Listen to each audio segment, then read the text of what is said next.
this story was everywhere and you were very much publicly scrutinized. And here we are reliving this turbulent, traumatic chapter in your life, and really something that runs to present day. In 2007, I was halfway around the world studying abroad in Italy. I had no idea that my dream Hello? Anybody home? was about to become a nightmare. Meredith? Oh my God.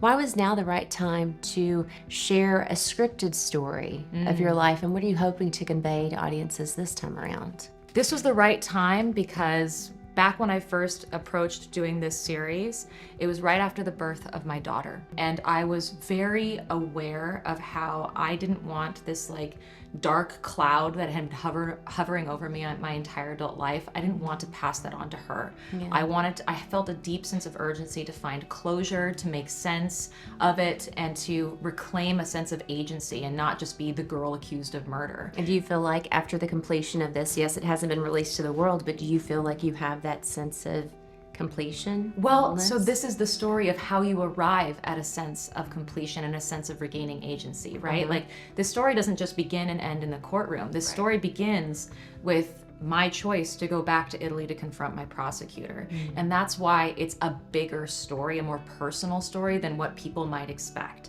Like, I think that was a key motivator for me and Monica Lewinsky, who came in and executive produced, and also KJ Steinberg, the creator and showrunner, is this is a story of two young girls go to Perugia, Italy to have a beautiful study abroad experience. Right. And only one of them survives, and then has to carry the legacy of this traumatic event into her future, into her life. And how do you make sense of that? And how do you reclaim who you are? And a sense that you are not just a victim of these external forces, but someone who has a say. Yeah. That's what this story is about. I feel like you're getting emotional. And I am getting just emotional. that. It's a very emotional thing, Yeah. right? Like, it's taken me nearly 20 years to arrive at a point where I feel feel free.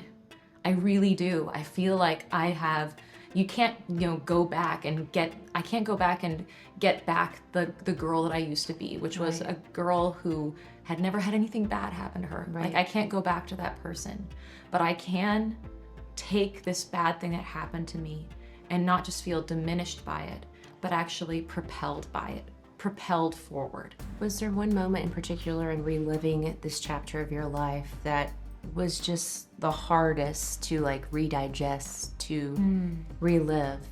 I mean, there are a lot of moments. The one that I was most concerned about getting right was the interrogation scene. Where did you go the night of Meredith's murder? Do I need a lawyer right now? Why do you keep things? Because in reality, I underwent 53 hours of interrogation over 5 days, right? We can't depict all of that in the show, so we have to dramatize it, which means we condense it down to its most essential elements. But it is a psychological journey that every single person in the room is taken on. It's not just me, but it's my interrogators themselves who are going on this journey of this false narrative being created and then landing in this psychological distress. And for me, as someone who has gone through that experience and been deeply misunderstood by it, I was concerned to get it right.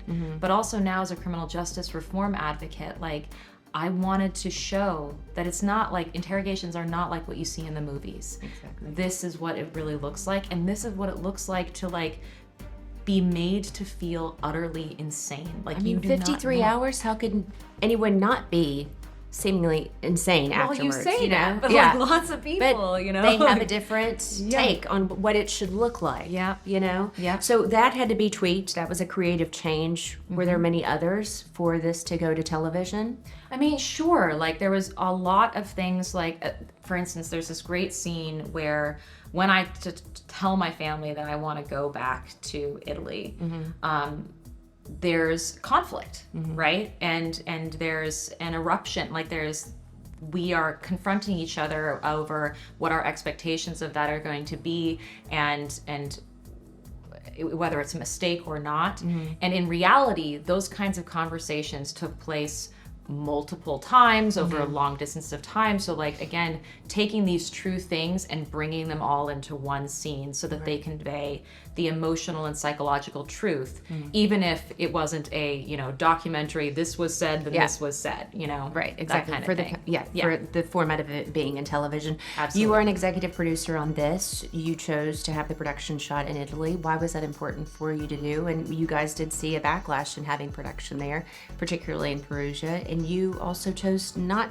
to go to set to production. Am I correct in saying that? Yeah, I was not on set in Italy, and so it was important for me to show Italy. Like, this is the place that it happened. Right. And I know that my story to this day remains a controversial one in Italy. And I think that's part of the point of why I wanted to bring it to Italy, is because I think that we need to take ownership over the real things that happened there. And I think that also I really wanted to showcase this beautiful place. Like the scenes that we primarily use of Italy, it's like ironic that there was backlash, because the scenes that we wanted to show was this early, like joyous, like study abroad experience. And all of like the dark, you know, tortured scenes of what I went through in reality in Perugia, Italy, we actually filmed in Budapest. So Oh, wow. right? The magic So- of television. yeah, you know? the magic of television. Wow. But like, so all of these scenes that are showcasing the beauty of Italy and the joy of being a study abroad student Were filmed in those were Italy. filmed in Italy. Monica Lewinsky is also an executive producer. How did that come into fruition? And the two of you both experienced traumatic and were publicly scrutinized in your 20s. Was that something that the two of you found yourself bonding and empathizing with one another over during your time and working together? Oh, certainly. I mean, so I met Monica back in 2017. That was the first time we met. And it was in the context of the first ever public talk that I had been invited to give. This is at a moment in my life where I am terrified to be around strangers, to be in crowds. I've spent my entire adult life not being believed, being made to feel like anything I said was going to be viewed in the worst possible light, that nothing I could say would matter. And then I'm invited to give this talk, and I'm terrified. But Monica is also at this event. And this is Monica Lewinsky, the woman who went through this experience before me, had the worst experience of her life, come to define her, diminished her, reduced her to a punchline. And she emerged with her Variety articles and her TED Talk and gave me a sense that there was a path forward. So she was a model for me. And I asked to meet with her, and she immediately just like took me under her wing, gave me guidance, gave me reassurance. And all these years later, she was the one who reached out to me to make this show. So this show wouldn't exist were it not for Monica keeping an eye on me, because she recognized that I was another young woman who had been completely demolished by the media, and how I was attempting to rebuild my life and reclaim my story in a way that, you know, she had been trailblazing that path ahead of me. And so she really like held my hand through this journey, and I can't thank her enough. And the reason why she and I are both so invested in doing this job right is because we want to make it easier for the next person. She made it easier for me. We together can make it easier for the next person. And that's what it's all about. And I would be remiss not to mention Meredith, because Meredith was murdered in this. Her sister has said, I don't understand the purpose of this series. You want reconciliation with her family. If her family perhaps watches this series, what do you hope they feel or take away from it? Well, I think I understand their perspective of, because this story has been mistold so much in the past. Like even the fact that people don't even remember her name, much less the name of the person who actually murdered Meredith, shows how this story has been twisted out of proportion, and has the focus has always been twisted and misunderstood. There's been so much misinformation. And like I said, like this is a story about two young women who go to study abroad and have the best time of their life, and only one of them survives. And every single person who has been a part of this project has been deeply, deeply invested in honoring not just my experience, but hers. Because here I am, the one who survived, who's carrying my legacy and hers. And so, you know, you've seen the series, like we really try to show who is this young woman who had her life stolen,